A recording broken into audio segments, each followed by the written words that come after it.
El increíble vuelo de los pilotos que siembran las nubes para que llueva. La práctica de sembrar las nubes mediante aviones que inyectan químicos en ellas para provocar que llueva se ha vuelto a popularizar en los últimos 5 años. Al menos 60 países de los 5 continentes realizan este tipo de vuelos, que si son exitosos, les ayudan a llenar embalses y regar cultivos en épocas de sequía.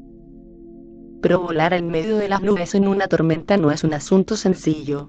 Para hacerlo correctamente, un veterano necesita para navegarlas, al menos, un par de tormentas, dice Hans Alnes, vicepresidente de Operaciones Modificación al Tiempo Incorporated, WMI. Una de las razones es que a los pilotos normalmente no se les enseña a volar cerca o incluso dentro de las nubes de una tormenta. Para los pilotos es vital observar, por ejemplo, el cizallamiento del viento, los frentes de ráfagas, ascendentes y descendentes. Todas esas cosas peligrosas que le enseñan a un piloto a evitar cuando vuela. No se aprenden estas cosas en otro sitio, asegura Alnes, cuya compañía, que realiza estos vuelos, fue fundada en los años 60 en Dakota del Norte, Estados Unidos. WMI ha realizado proyectos de siembra en países como Senegal, Malí, Arabia Saudita, Malasia y Australia. Cuando la sequía llega, nunca mejor dicho, le llueven una gran cantidad de llamadas y correos electrónicos, ya sea de Texas, China o el Medio Oriente, pidiéndoles que arreglen sus nubes. Las primeras investigaciones sobre la modificación del clima tuvieron lugar en los años 40 y tomaron auge en Estados Unidos por los años 60 y 70. Pero durante las 2 siguientes décadas se perdió gradualmente el interés y la inversión en la siembra de lluvias en Estados Unidos, al no cumplirse demandas poco irrealistas. Sin embargo, en lugares como Sudáfrica, Australia e Israel, la investigación continuó y desde hace 5 años, la práctica ha vuelto a extenderse. Precisamente, en Sudáfrica, en la década de 1990, se desarrolló la práctica conocida como siembra de nubes higroscópica, que implica dispersar las sales que absorben agua, una mezcla de sodio, magnesio, potasio y cloruro, en partes de las nubes.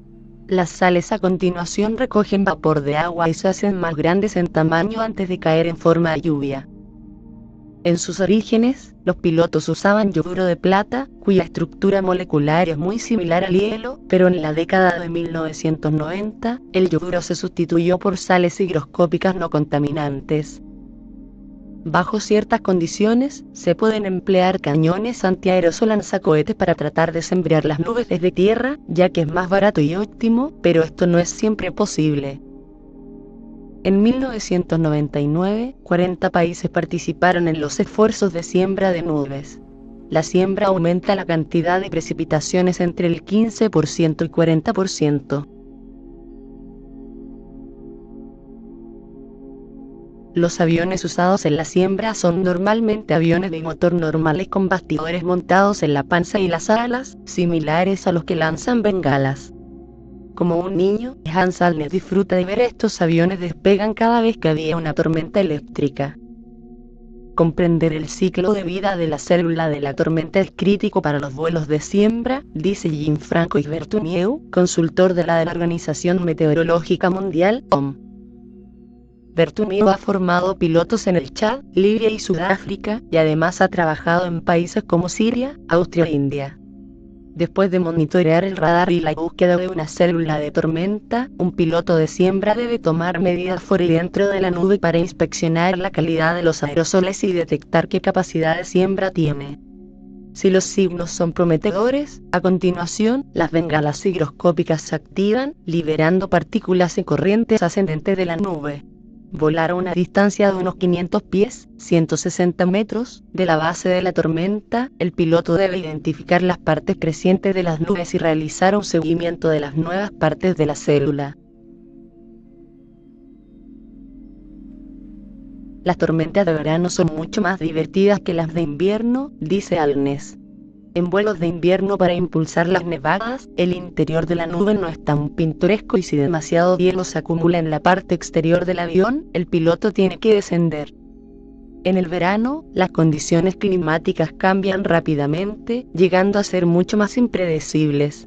Las tormentas de verano pueden ser sembradas en una de dos maneras. o bien desde la base, mediante la inyección de las partículas higroscópicas en las corrientes ascendentes, o en las partes superiores de las partes en crecimiento de las nubes, conocidos como de primera siembra. Cuando hace siembra en la parte superior, en torno a 6000 m, el piloto debe volar cerca de la orilla de la tormenta, siguiendo la célula principal, ya sea visualmente o mediante radar. Las cosas se ponen bastante accidentadas en estas partes, dice Almesí. A continuación, tienen una gran corriente ascendente interna. También se forma hielo en el avión, lo que confirma que ha volado a través de una superficie de agua líquida, y luego hay una sacudida brusca con la gran corriente descendente. A partir de ahí, el piloto debe maniobrar entre la corriente ascendente y corriente descendente, de ida y vuelta, hasta que la tormenta cambie en intensidad o se mueve fuera de la zona. Otro factor que los pilotos han de tener en cuenta es que no hay dos tormentas ni dos nubes exactamente iguales. Antes de empezar un experimento de siembra, es muy importante entender las nubes naturales en la zona en la que desea hacer su experimento, dice Roelof Bruinges, científico del proyecto en el Centro Nacional de Investigación Atmosférica y presidente del equipo de expertos de la OMS sobre la modificación del clima. El tipo de nubes, las partículas de fondo en el ambiente y el nivel de contaminación juegan factores críticos. Pero lo que queda por ver es si la ciencia puede mantenerse al día con la creciente demanda y la desesperación. Las nubes siguen siendo seres complejos y misteriosos, y conseguir una comprensión más completa de la ciencia atmosférica, dice Bruinges, sigue siendo el mayor reto. Pero, al menos, por ahora, podemos volar hasta dentro de las nubes, para sacudirlas y lograr un poco más de lluvia.